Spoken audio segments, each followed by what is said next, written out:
We go. We are live with Shea Vaughn. Welcome.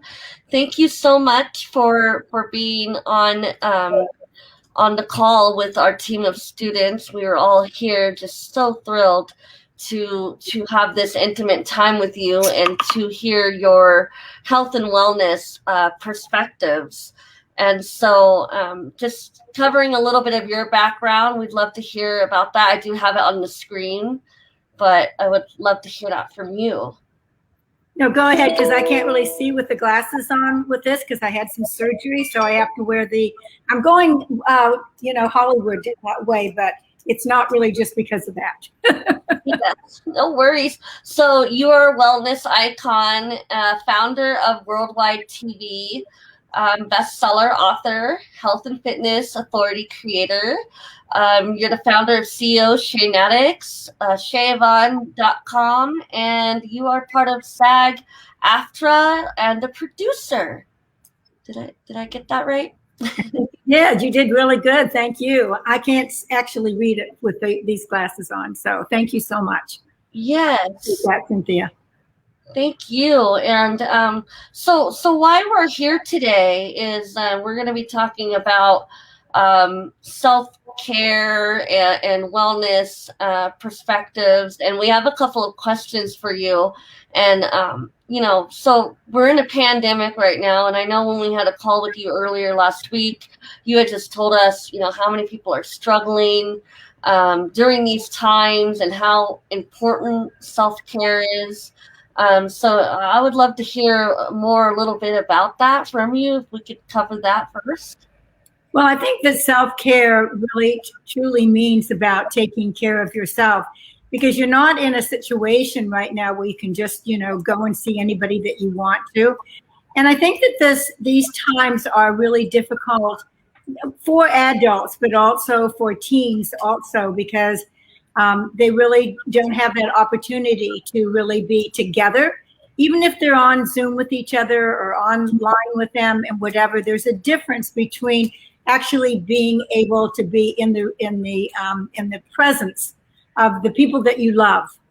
And so it's really important, because sometimes it makes us sad.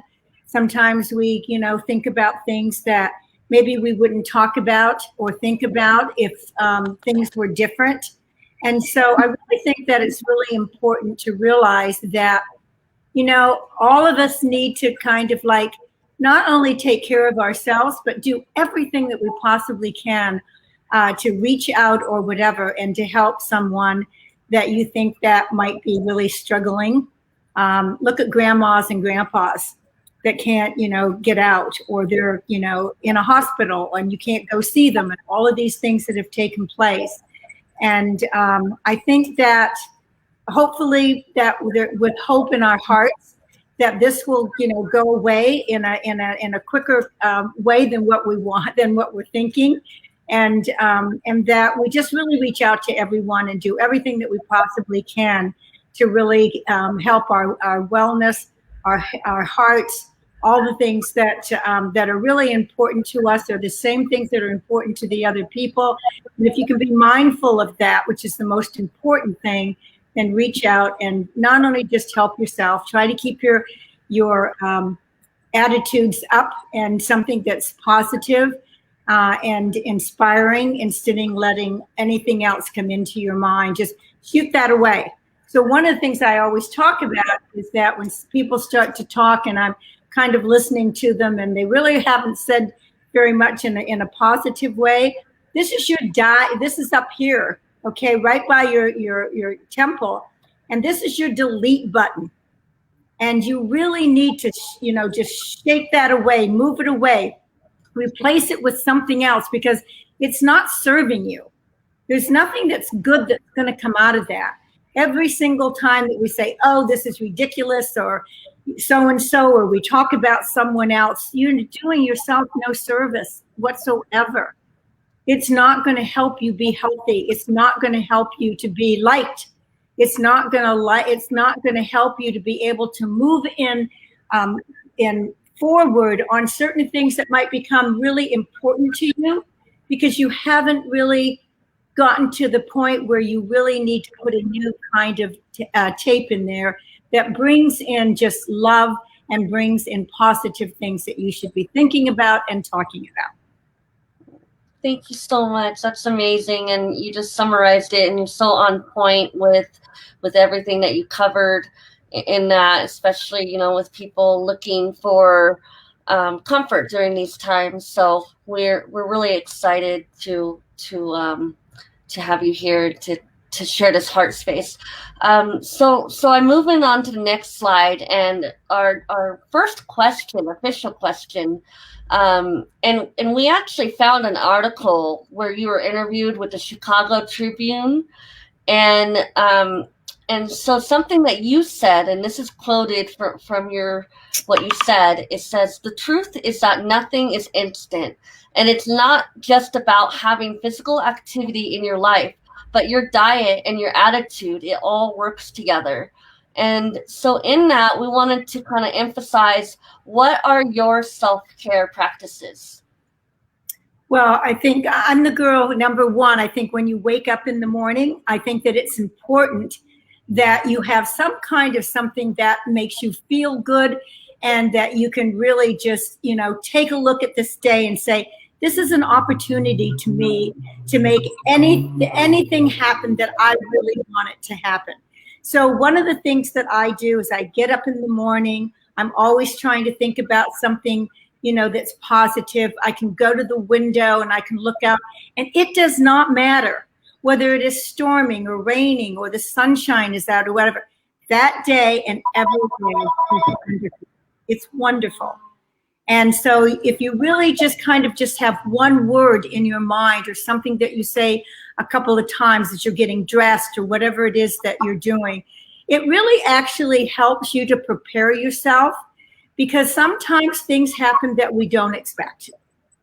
And we do a better job if we've, taken the morning and we've had something, positive that we've put into our minds, into our hearts, into ourselves, so that when these things really happen, as far as wellness is concerned, the one thing that I want you to remember is that you are prepared to be able to really take care of that, instead of going crazy, because most things that we get just so much emotional about, most of them don't even happen, and most of them go away in a nice way. So that's, really think about that, the things that we get overly emotional, or things that just, goes in our head just so quickly, that's not really going to give us what we want that day to be.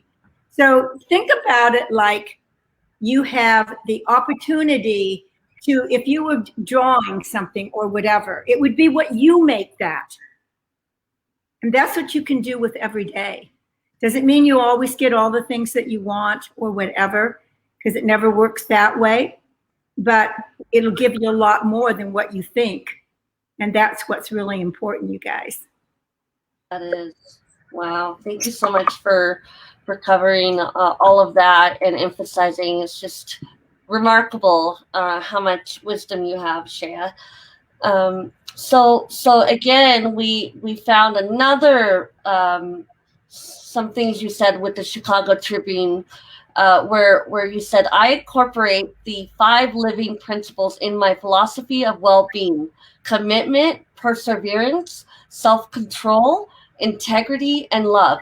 These are not words, but things that we bring into our hearts and minds, starting with that contract that we make with ourselves to better our lives.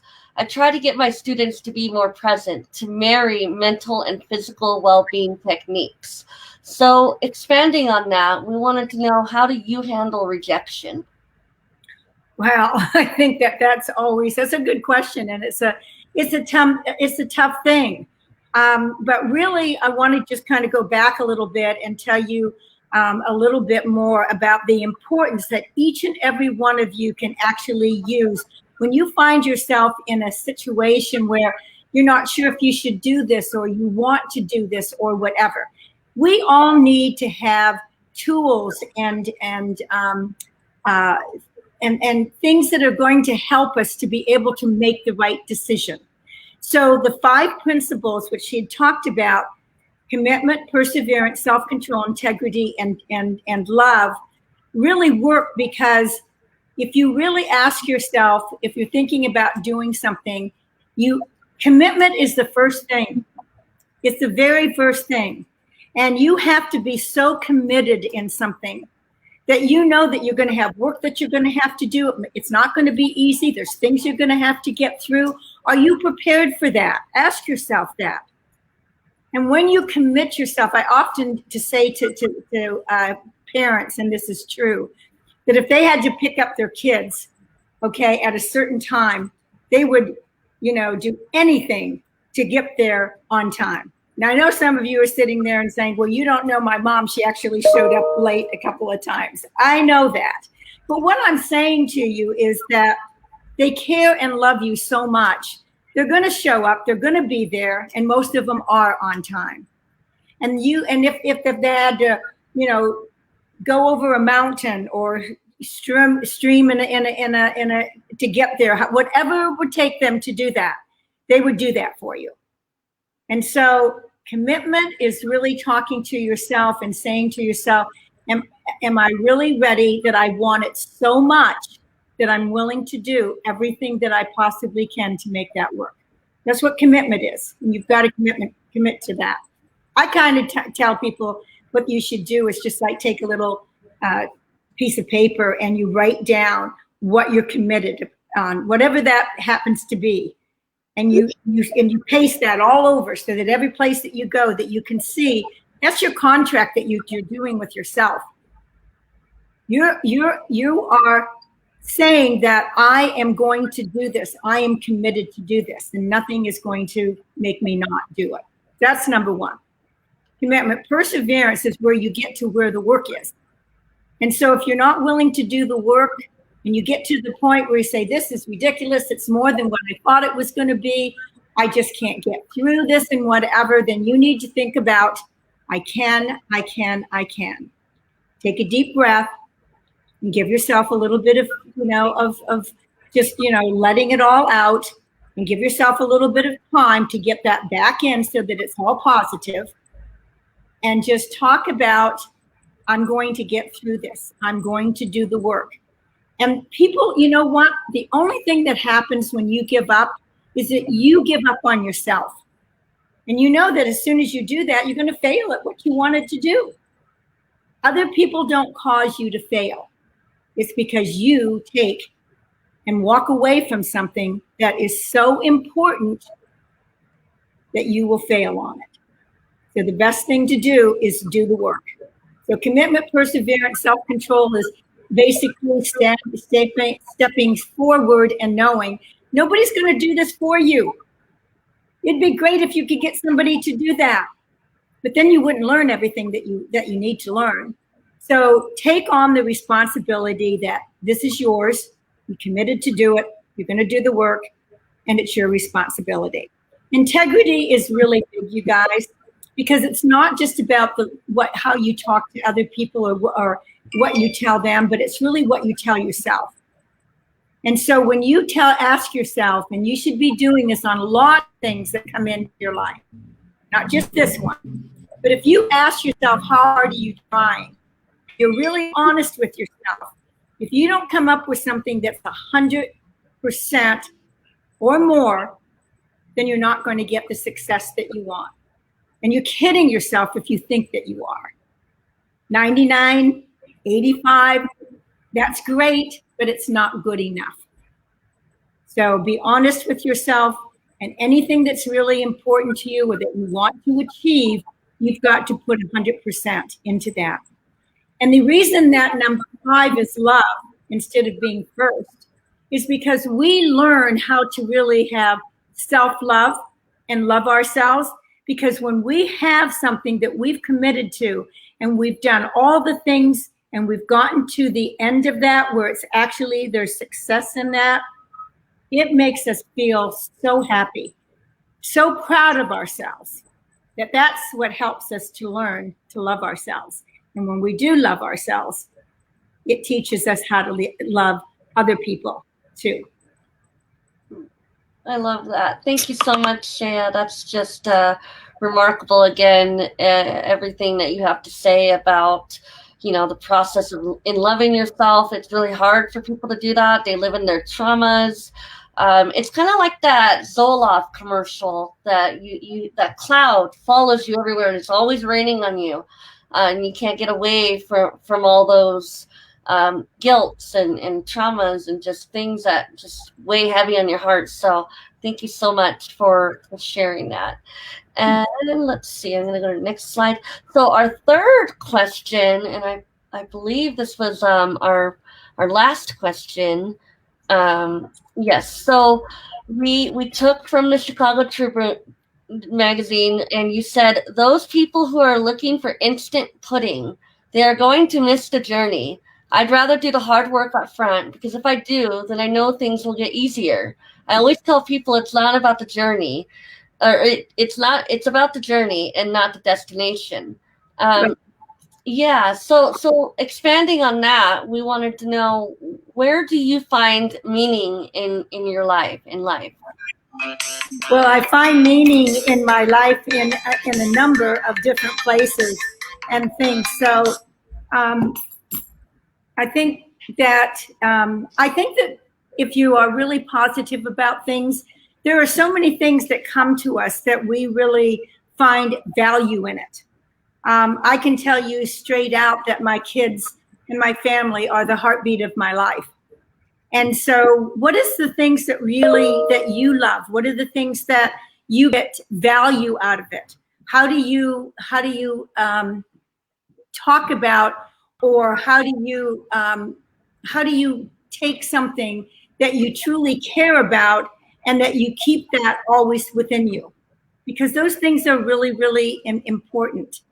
And so, some of the things that I do is really what I'm sharing with you when I get up in the morning. Like, I talk about health and wellness all the time.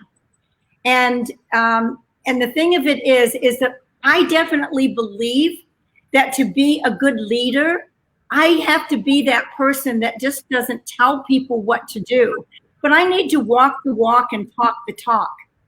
I need to be an example and a mentor to those people that truly want to live a life that is a lifestyle, that is healthy, that is important, that is caring, that is giving. The one thing as a young girl growing up, because I was a dancer and a gymnast, and as I grew up, I actually was in a team and I performed all the time. And I want to tell you, I thought I was the cat's meow.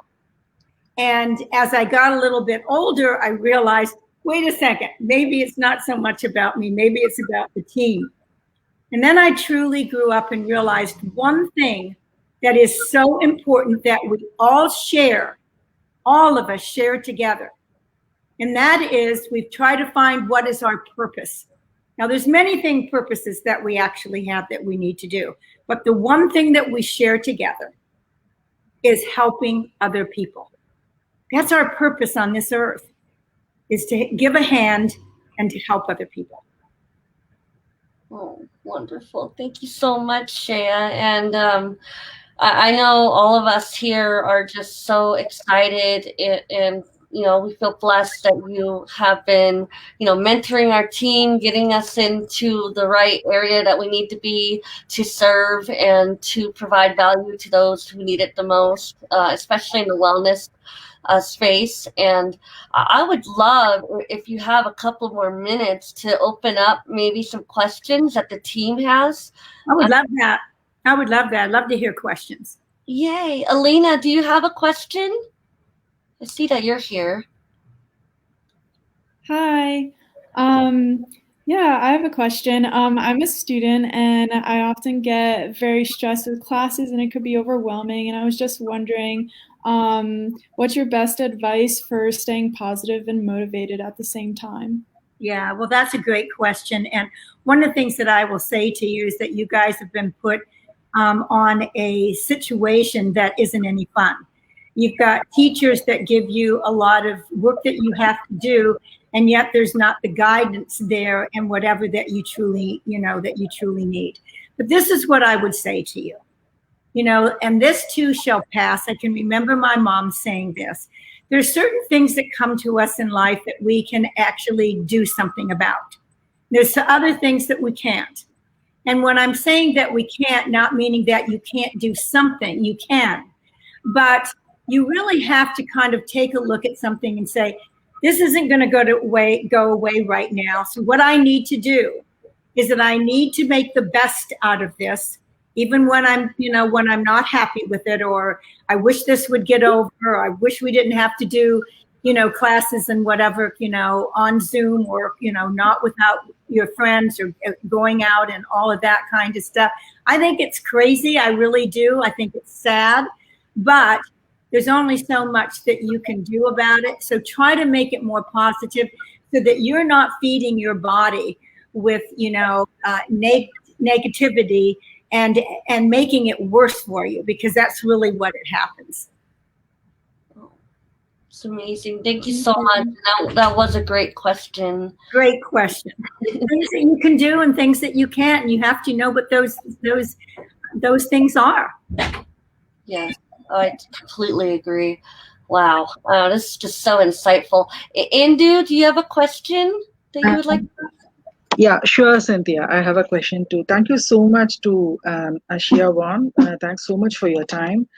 We really appreciate it. We look forward to the whole day has been like how to meet, how to talk to you, how to learn from you, and so many things you shared that's out of your conviction. So like we really value your time with us. Thank you so much for that, Shea.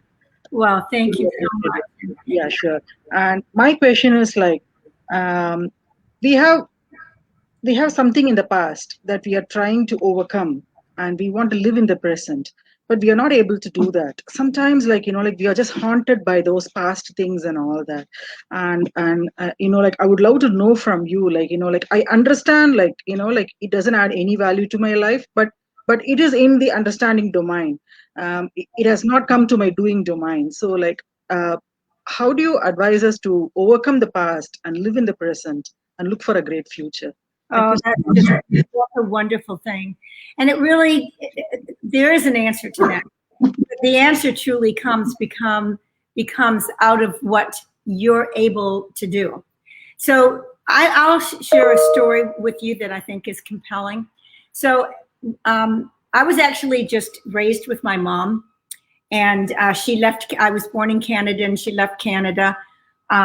And really got on a train and brought us kids to the United States. And she was actually born in the United States. And my father never paid a penny for any of us kids or whatever. It was all about him. So when we got to the United States, my grandfather had a small salon. My mother was a hairdresser, and so was he. We had no place to live. And so we slept in the back end of the salon. And so this is what I can tell you about. And then as I grew up, I had a couple of conversations with my father. One of the things that he said to me that totally broke my heart, and the fact that he didn't put any food on plates for any of us kids, or to help my mother, or any of those things. Even though my mother was who she was and she came here, she ended up owning 3 beauty shops and a beauty school. I never heard my mother say one single word that was not kind. Never, never. She never brought me up like telling me what I should do. My mother showed me what to do, to work hard, not to complain about things and whatever. But I want to share this to you because it was really hard for me. So I had a conversation with my father one time, because this is when I was married and had kids. And he had made a promise to my mom, and he didn't keep it. And so I went to Canada with my sister, and I sat down. I was talking to my father. And I was telling him, why would you say that you would do something that you didn't, plan to do? And after going kind of back and forward, not yelling or anything, just trying to find the why behind all of this, my father turned around to me, and here's what he said. He says, well, it seems to me that you have a need to have a relationship with me. I don't have a need to have a relationship with you. So that's like your father saying that he doesn't love you. And that's a tough thing. But one of the things that I can tell you is this. When you take and carry those things along with you, you're hurting yourself. When you forgive, it's not because you agree that what they did was okay. It's not doing that. It is giving you the opportunity to set down those bricks that you're carrying for years and years and years and live your own life. There's nothing you can do about it. It can't go away. That happened. It's always going to be with you. Yeah. But you're also going to be able to say, I've done the right thing. I do forgive him. I do. But it wasn't an easy thing to do. But I didn't take it as though it was okay to say that or whatever. It was just that happened in that moment. And I believed what he was saying, probably true. And you just have to really find the power within you to know that you are loved, because there's lots of people around us. My mother loved me. My sister loved me. My brother loved me. All of those. And so I bring more to that as gratitude than what my father did. Does that make any sense, you guys? It makes a lot of sense. Like, I have never heard such, such profound wisdom from anyone for this question that I had in my mind and heart. And so thank you so much for trusting us and sharing your story. And that actually makes a lot of difference. Thank you so much. Well, thank you. Yeah, so we just can't carry all that stuff around with us, you guys. We have to move forward. Life goes on, and you need to be able to take it and get the best out of it, because all of those things that you do and all the things that you don't do doesn't make any difference. But as long as you're on that journey and you are kind and you give to other people, I'm telling you, my mother was unbelievable. She really was. She never, and I think that that's the right thing to do, is to lead like she did. She never said, well, you can't do that. You need to think about that. Is that what you want to do? I never heard her say anything about anybody. And when somebody would come to her a couple of times and they wanted to kind of talk about something, my mom used to turn around and say, you know what? I think that if we spend our time doing something positive with each other, then I think that's going to be a better idea. Wow. So that's like telling somebody, look, and I don't want to hear what you have to say. That's right? so inspiring. There's always a kind way to be able to do that. One of the biggest things right now in my life, and seeing all of the things that are going on, the one word that's inside of me is that you have to be kind. That's what we all want, is somebody to be kind to us. But you need to put that out there, even if it's not given to you right now, because at some point in time, it will give you even more than what you expect. Yeah, I totally agree this. And Cynthia is that to us. She's very kind, very inclusive, very encouraging. So we're all feeling very blessed and assuaged. Yeah. Thank you so much. Thank you so much for sharing. Thank you so much. Thank you. Thank you so much. Oh, thank you guys. I know we have like 10 people on the screen here. Does anyone else want to speak up and ask before we hop off? Yes. Anisha. Hi. So I had a question. Since we're going through such difficult times right now, and since self-care and self-love is really important, I want to know what your opinions are, what your thoughts are, if you ever feel selfish for putting yourself first, if you have family or somebody else you need to take care of at the same time. That's a great question. Okay. There shouldn't be any time in your life that you feel like you're doing something wrong because you're doing something for yourself. Let me just tell you another story, because these are true stories that really have happened. And I take a look at all of these parents that, and I don't want you to be that parent. So that's why I'm going to tell you this story. So many times moms and dads, probably moms more than dads, they're so giving to their families and always doing something, and they have to do this and that and the other thing. They do not take the time to take care of themselves. And there comes a point where they actually go to the, they're looking in the mirror and they go, oh, where did this come? Where did this happen? When did it happen? Okay. So here's the thing. Children to be able to grow up and have good health, have a lifestyle that is going to help you throughout everything that you do. Health is in everything that you do. Everything. Remember that. If you haven't learned anything on this at all, please think about that. It's not separated from business or other things that you're doing. It's always there. And so what happens is that if people don't take time to do things for themselves, then they're not going to learn anything. The people that they love that are watching them and seeing them and their kids, and they don't take care of themselves, those kids grow up not to do anything for themselves. It just goes on to, the next generation. You should not feel that you are doing or taking anything away because you put yourself first once in a while. It's okay. That's why they even say on the plane that you take the mask and you put it over yourself before you put it on someone else, right? So don't think that that is something that is taking away from anything. You're doing the right thing, and enjoy it when you're doing it, because if you're doing it and then you're feeling like that you're taking away something, or that it was selfish or whatever, you need to just take that and just throw that right out that window, and that so you don't let it get into your mind. And you need to tell yourself that this is a good thing to do, because it is. Make sense, you guys?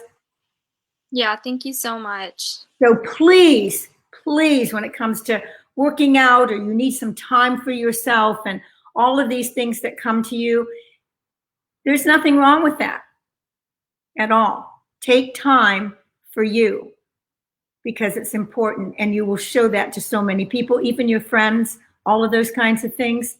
That's how you teach other people. It's not by telling them what to do. It's showing them. Amazing. Thank you so much, Shea. I think we are all truly inspired and just grateful that we've been able to meet with you several times and go live today, and hope we can do another one in the upcoming weeks, and just, really hone in on these topics of public health and advocating for health. And so with that said, I don't think anybody else had any questions. But no. Well, Cynthia, I wanted to thank you for actually going back in my life and bringing some of the things that I didn't even remember that I talked about, but I remembered those when you actually shared them with me, and that was such a blessing. So thank you so much. Thank you.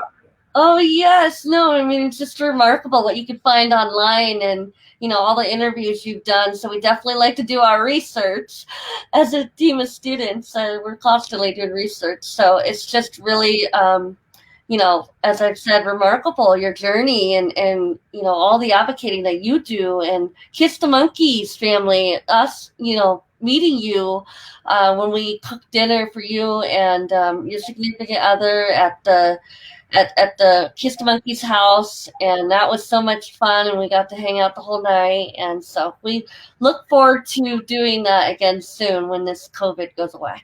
Well, I hope so too. And that time, as I remember, I just loved you and your husband, I think it was, that was there, right? Yeah. And the two of you were so gracious and happy and such good cooks and all of those good things. So for that, I was truly grateful for that. So thank you. Oh, yes. I don't cook. My husband's the chef, but I'm like the sous chef, helping him out. But yeah, that's those kind of events. We just miss it so much. I can't wait until we can get that back. Exactly. I think there's so many things that we all are sitting here and thinking about. Gee, I can't wait till when. But you know what, you guys, don't waste your time thinking about what you can do later. Think about what you can do now. Yes. Live in the moment. Yay. Well, thank you so much, Shea. And I know we've had you for 35 minutes now. So we will let you go on your way and look forward to another session. And I know this is the first time I've been on this platform, so thank you for introducing that to us and getting us on our A game. We're just so grateful. Thank you so much. And just want to leave you with something, you guys. I've got great gratitude for having the opportunity to really be with you today and to share some of the things that hopefully will make a difference in your life. Yes, and it certainly will. We are all just so grateful, holding our hands, and thank you, Shea. Again, we hope you have a wonderful night, and we will be seeing you again soon. Sounds great. Thank you, you guys. Bye-bye now. Bye.